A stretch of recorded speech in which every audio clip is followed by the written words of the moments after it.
Da igreja com a paz do Senhor Jesus. Amém. Mais uma noite que o Senhor domingo nos presenteou com a sua presença, nos presenteou com esse culto maravilhoso, porque até aqui o Senhor já falou, amém? Abra as vossas Bíblias em Mateus.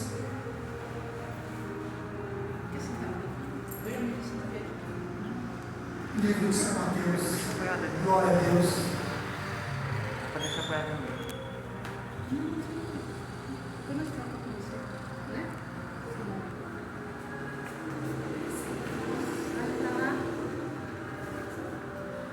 Capítulo de número 14.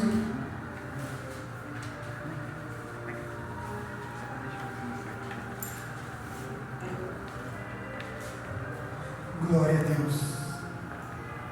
São Mateus, capítulo 14, a partir do versículo de número 10.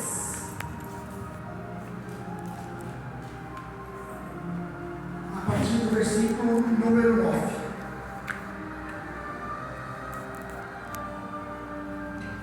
Quem encontrou, diga amém. Amém. Quem está procurando misericórdia? Misericórdia.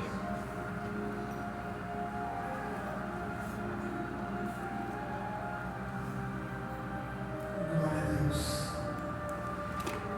O Senhor é fiel, maravilhoso e justo para cumprir cada promessa na minha e na sua vida. Não importa quanto tempo leve, não importa o que aconteça, o Senhor ele sempre cumpre com as suas promessas.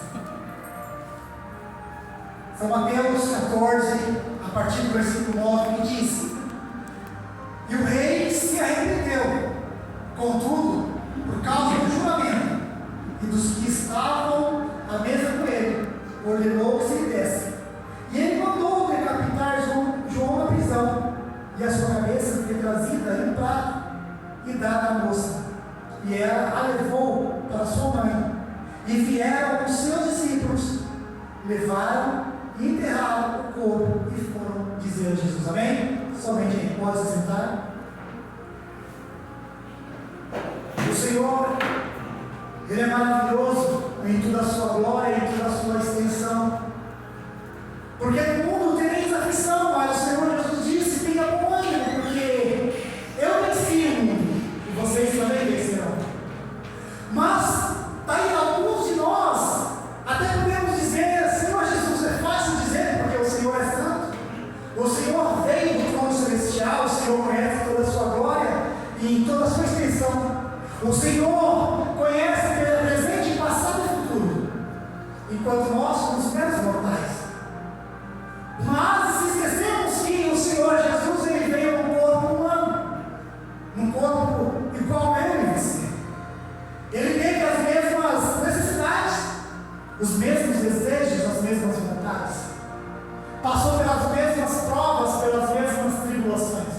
Ele foi rejeitado e humilhado pelo seu próprio povo.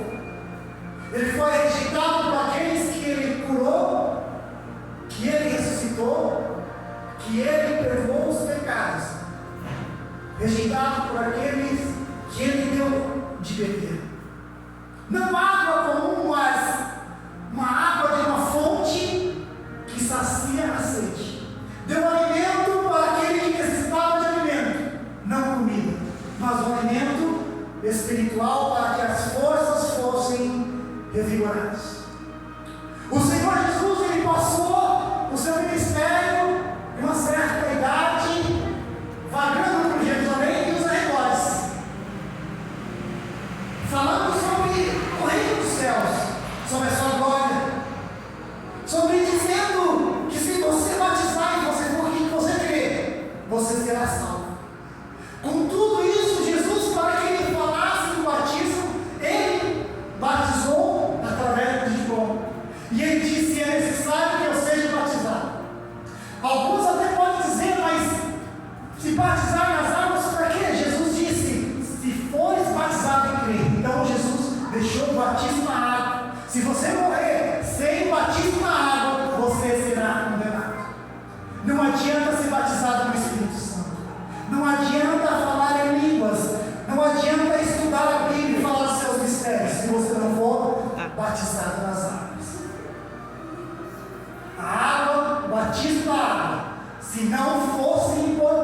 Jesus não teria se batizado.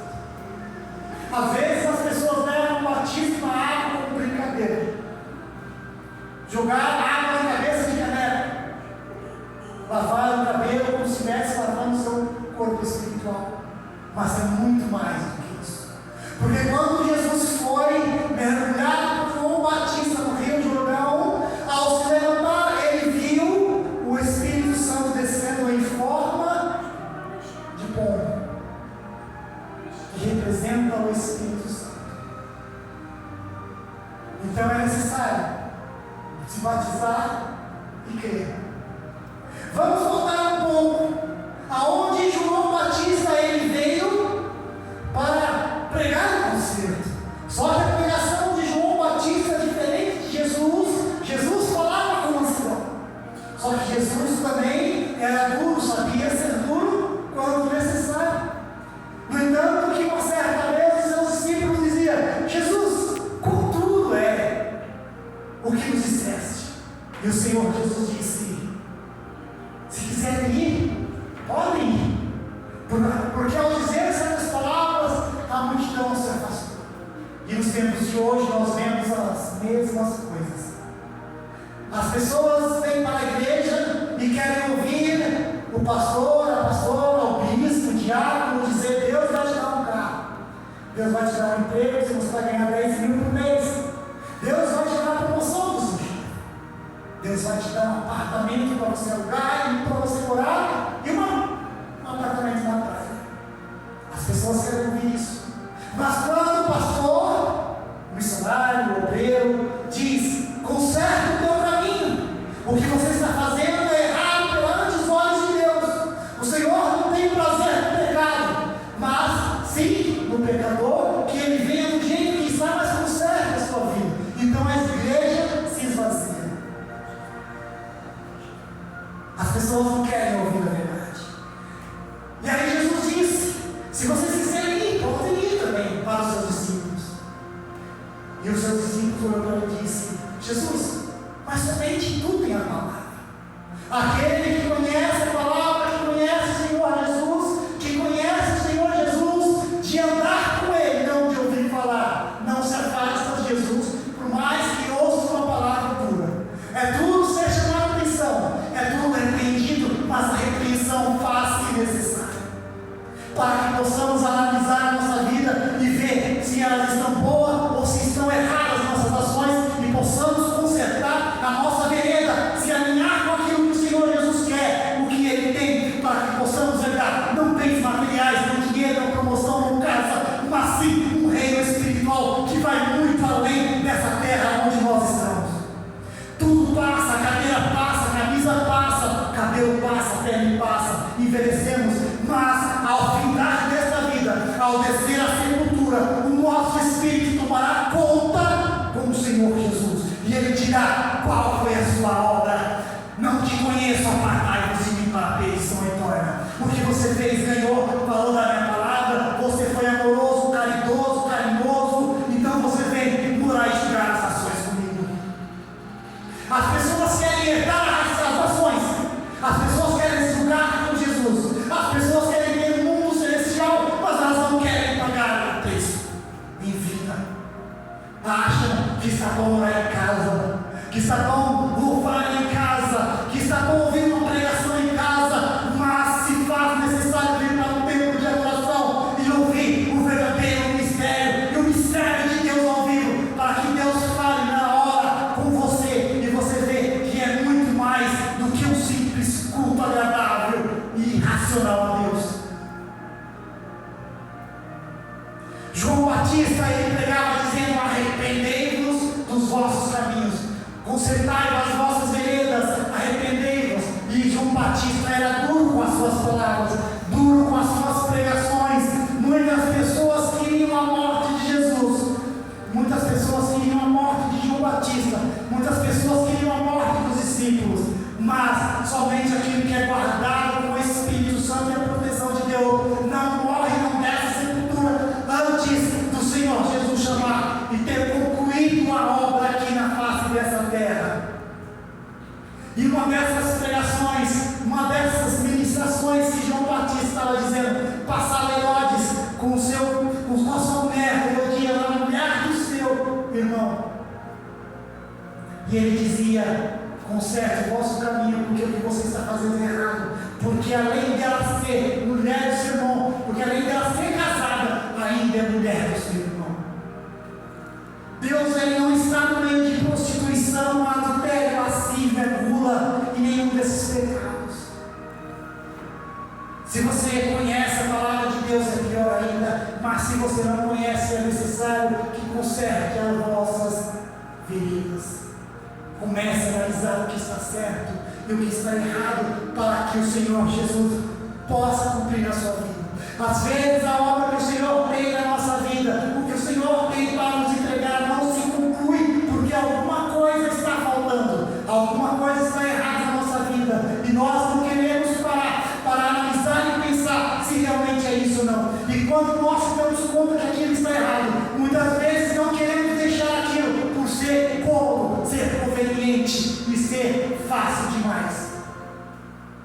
É fácil apenas às vezes vir para a igreja para ouvir a palavra, mas é difícil tomar uma posição, vir para a igreja, se colocar na posição, estar sempre como membro, sempre como obreiro, sempre como alguém que vem à frente, que ora, que busca, que clama, alguém que esteja sempre pontual na obra de Deus.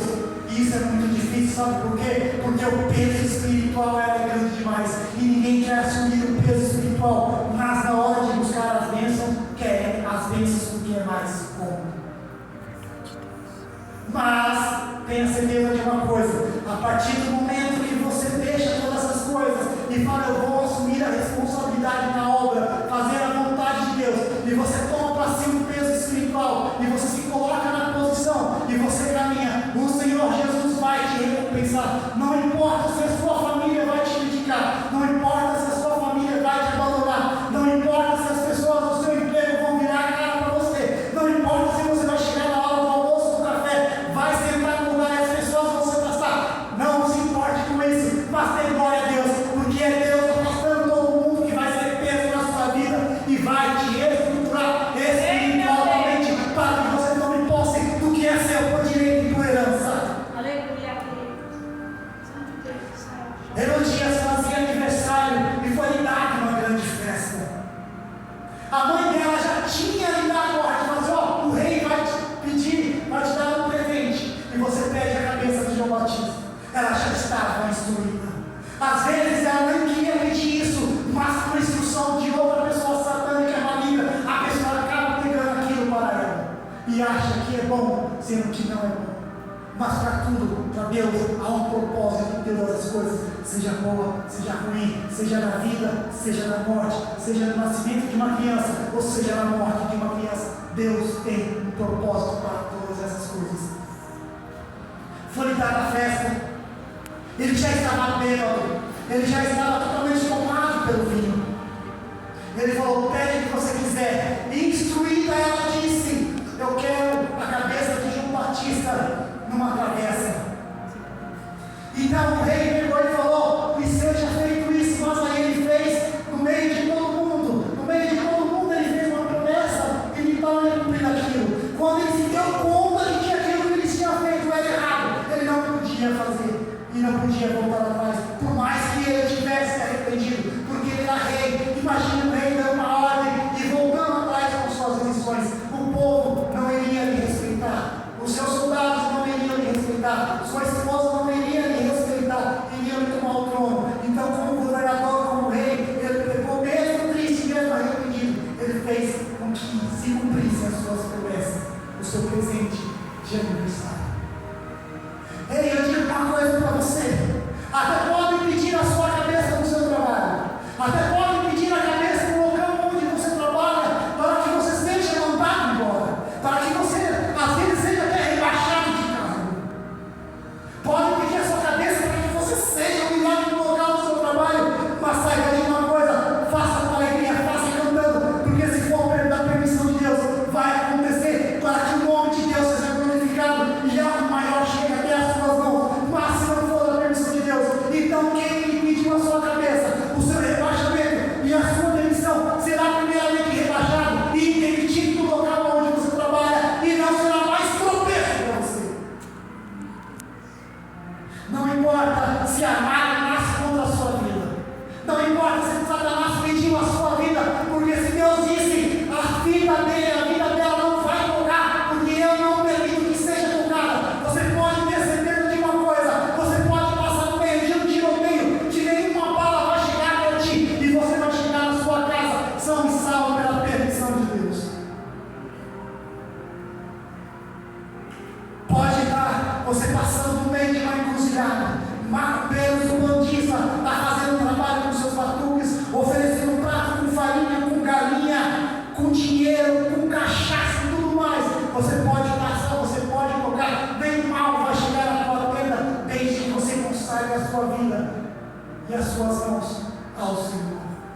porque aquele que é protegido pelo sangue do Cordeiro jamais será tocado no fio do seu cabelo.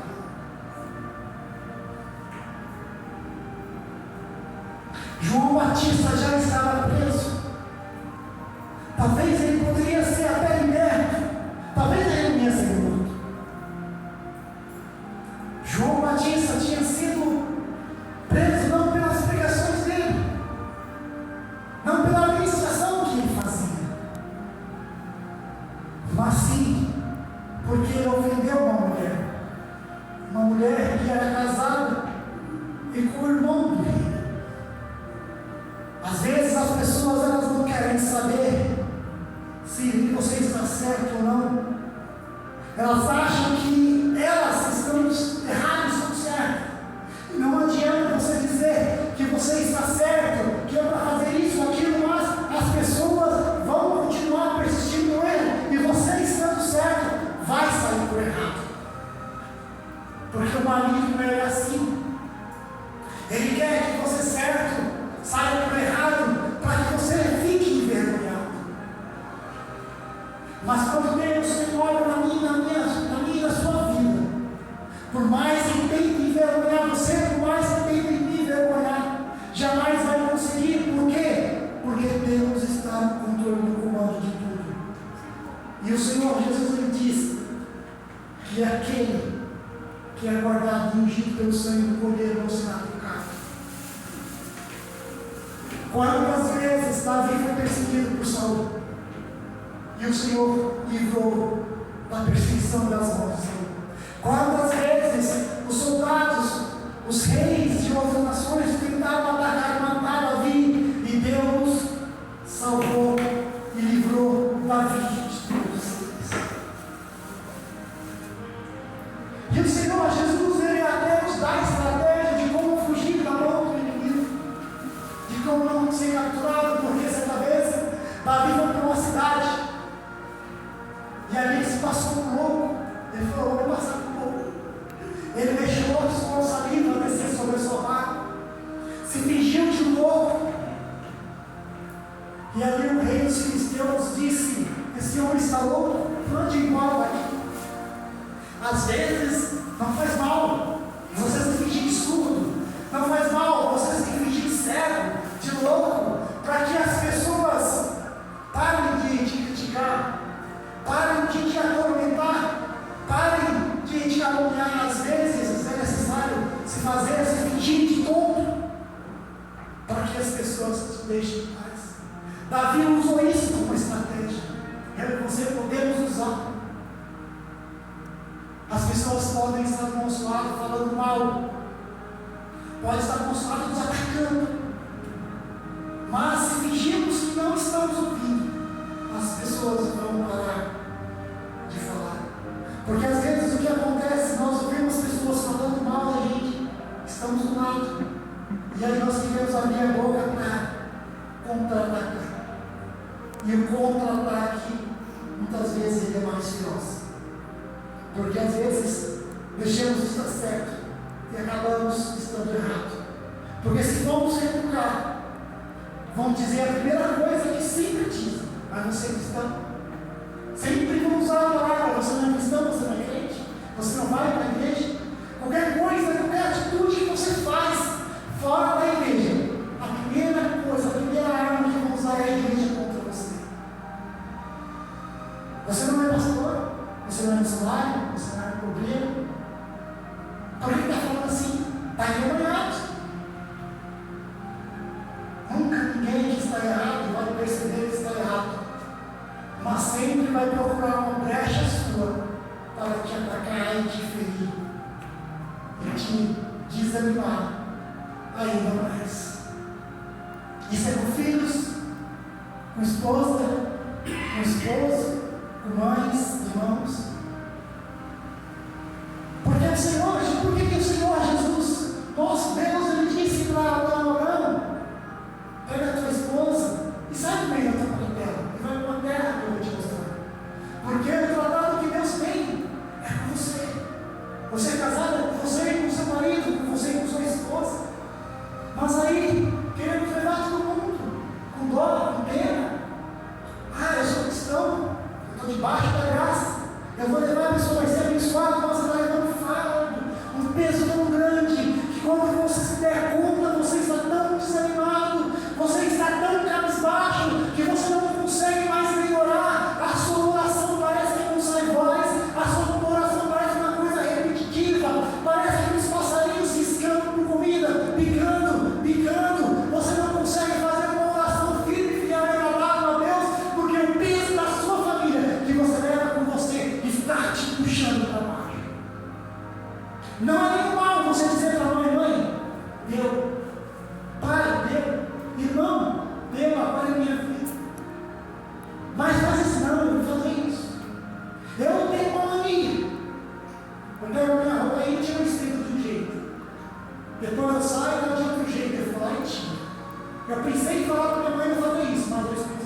dele de novo. Porque é uma mania minha. Quando eu olho a minha roupa aí, daquele jeito, dá uma sensação estranha. Eu vou lá e monto novamente. Na hora que eu olhei aquilo, passei na minha cabeça e falei, eu passei a falar. O Espírito Santo disse, cala a tua boca. Às vezes, nós temos que dar ouvido para o Espírito Santo. Às vezes nós achamos que aquela vozinha que vem na nossa cabeça é um momento de loucura, de doideira, que a gente precisa tomar uns gargalhos. Eu ouvi você estar com bicicleta. Precisa tomar umas tarja preta, tarja amarela, tarja azul, tudo tipo de tarja. Menos tarja branca. Ele está ficando doido. Mas não, é o Espírito Santo te guiando, te mostrando o que você deve fazer, o que você deve falar, o que você deve se calar, para que a situação não se agrave, você não tem tristeza, a pessoa mais ainda, e você se entristeça mais do que entristeceu, olha que coisa.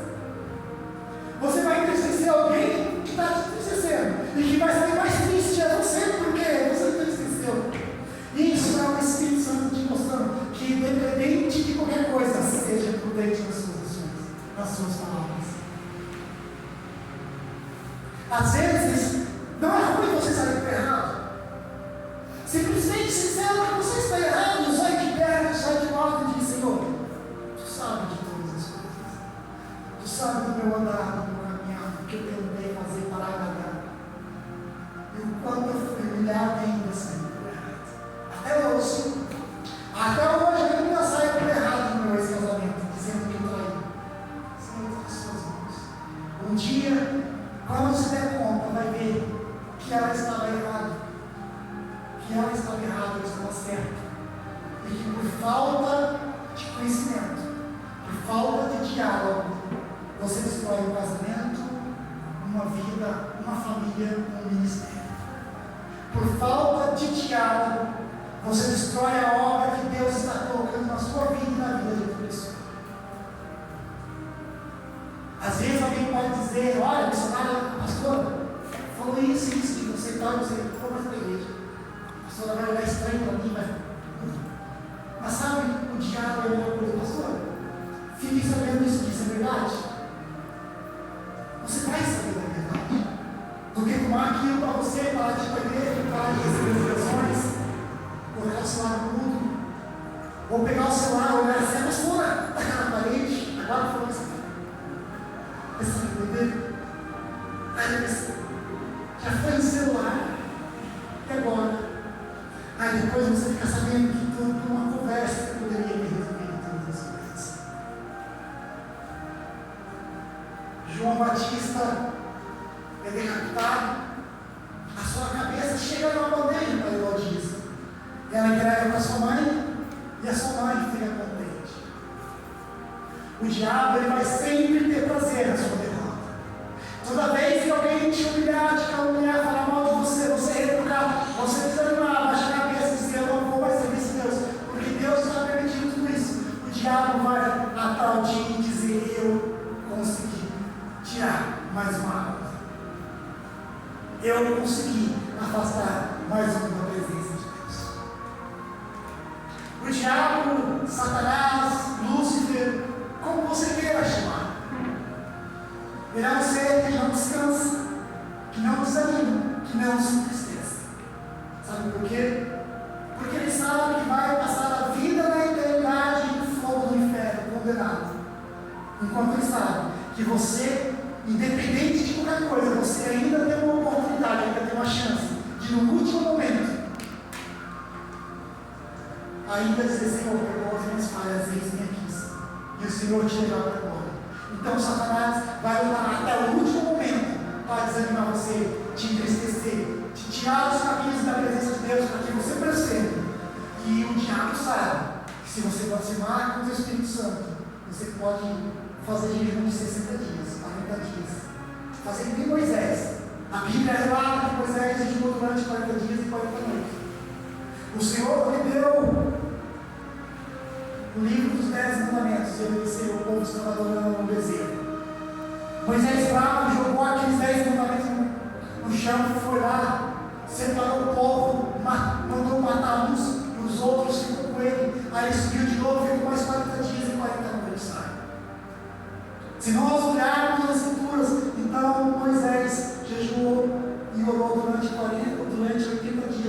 por 80 noites. Talvez seja verdade, talvez não seja. Talvez nesse tempo que ele estava no monte, orando, e Deus estava lhe dando as instruções dos 10 mandamentos, o Senhor lhe alimentou. Mas se nós olharmos por isso, se nós blasfemarmos contra o Espírito Santo, e fizermos 80 dias, 80 noites de jejum e oração, nunca alcançaremos o perdão, porque é o único pecado que não tem perdão. Você pode sim esbravecer, ficar com raiva, chegar ali, pegar a primeira pessoa que passa aí, dar um tapa, botar na cara e dizer: Senhor, me perdoa, o Senhor vai te perdoar. Você pode chegar em casa e quebrar tudo: Senhor, me perdoa. Você está aqui trabalhando para a conta de Deus. Mas blasfemar contra o Espírito Santo de Deus, você pode se matar, que você não vai ter perdão. Não precisa nem mais pisar pela igreja. Blasfemou contra o Espírito Santo é perder tempo na igreja.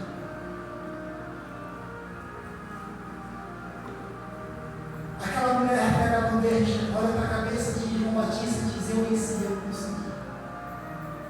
Nem o profeta foi capaz de me vencer. Mal ela sabia que João Batista já tinha vencido há muito tempo. Porque quando, mesmo antes dele nascer, já foi consagrado a profeta, já foi consagrado a Deus. E tudo o que ele fazia era para Deus. E a vida dele já pertencia a Deus. Ele sabia que iria morrer mais cedo ou mais tarde. Mas pode ser que se ele não tivesse atacado aquela mulher, ele estaria vivo. Mas talvez fosse morto de qualquer maneira. Porque Deus tem um propósito em todas as coisas. Os seus discípulos ouviram aquilo que João Batista tinha sido morto, decapitado, pegaram o corpo dele, enterrado, levado para Jesus. Imagine Jesus no meio de uma multidão, ministrando, curando, falando com mansidão. E de repente chegaram os discípulos dele, vai abrir um espaço, dá licença, dá licença, dá licença, dá licença. Aí primeiro na frente é Pedro, turrão, ignorante. Sabe? Passa. Aí chega para Jesus. João Batista foi morto. Mas Jesus já sabia que João Batista já tinha sido morto. Jesus vai se despedir da multidão e vai subir do monte. É necessário um momento de angústia, de tristeza, você sair do meio de todo mundo. Sabe por quê? Porque você vai falar tudo bem. Você vai ferir pessoas e vai se ferir. Jesus saiu do meio de todo mundo e subiu para o monte. E ali ele foi separar, ele foi chorar, ele foi ficar sozinho. De repente, talvez Jesus tenha dito: meu Deus, por que permitiste que João Batista, meu primo, fosse morto dessa maneira?